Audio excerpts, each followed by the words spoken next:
سے مباشرت نہ کرو جب کہ تم مسجدوں میں اعتکاف کیے ہوئے ہو۔ یعنی اللہ تبارک و تعالیٰ قرآن مجید میں کیا فرماتا ہے، جب آپ مسجد میں معتکف ہو گئے ہیں تو اپنی عورتوں سے نہ ملو، ٹھیک ہے۔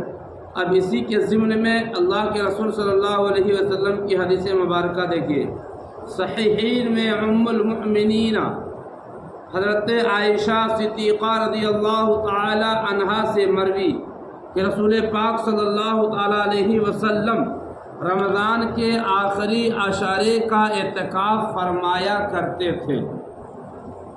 تو اس حدیث سے ثابت ہو گیا کہ جب رسول پاک اعتکاف کیا کرتے تھے تو ہمارے اوپر اعتکاف کرنا سنت اور سنت موقدہ، چونکہ اللہ کے رسول ہر سال کیا کرتے تھے۔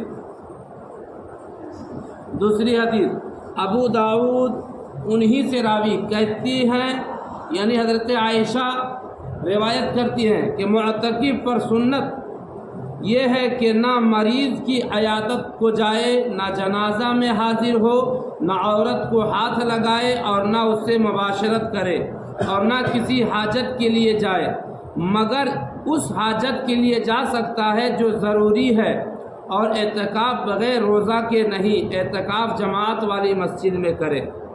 اس سے کیا سمجھ میں آیا کہ کسی کی عیادت میں نہیں جا سکتے۔ مان لیجیے آپ معتکف ہو گئے، پڑوسی میں کوئی انتقال کر گئے، گاؤں میں کوئی انتقال کر گئے، نہیں جا سکتے، بہت بیمار ہے نہیں جا سکتے۔ اس طرح سے کوئی اگر کنویں میں گر گیا نہیں جا سکتے ہیں، اگر آپ جائیں گے تو آپ کا اعتکاف ٹوٹ جائے گا۔ اور کوئی ضروری حاجت سے بھی نہیں جائے، لیکن ضرورت شرعی جیسے پیشاب پخانہ یہ تو ضروری ہے، اگر جائیں گے نہیں تو کیسے کیا ہوگا، تو یہ ضرورت شرعی ہے، تو پیشاب پخانہ کے لیے آپ باہر جا سکتے ہیں۔ لیکن جب آپ کو یہ خیال رہے کہ جب آپ پیشاب پخانہ کے لیے جا رہے ہوں تو راستے میں کسی سے کلام نہیں کرنا ہے، کسی سے باتیں نہیں کرنا ہے۔ یہ نہیں کہ آپ پیشاب کرنے کے لیے گئے اور راستے میں گپ شروع کر دیے، اس سے اعتکاف ٹوٹ جائے گا۔ بس آپ نگاہ نیچے کر کے سیدھے پخانہ جائیے یا پیشاب جائیے اور وہاں سے سیدھا آپ وضو بنا کے پھر مسجد داخل ہوئیے۔ راستے میں اگر ایک بات بھی کریں گے اعتکاف ٹوٹ جائے گا۔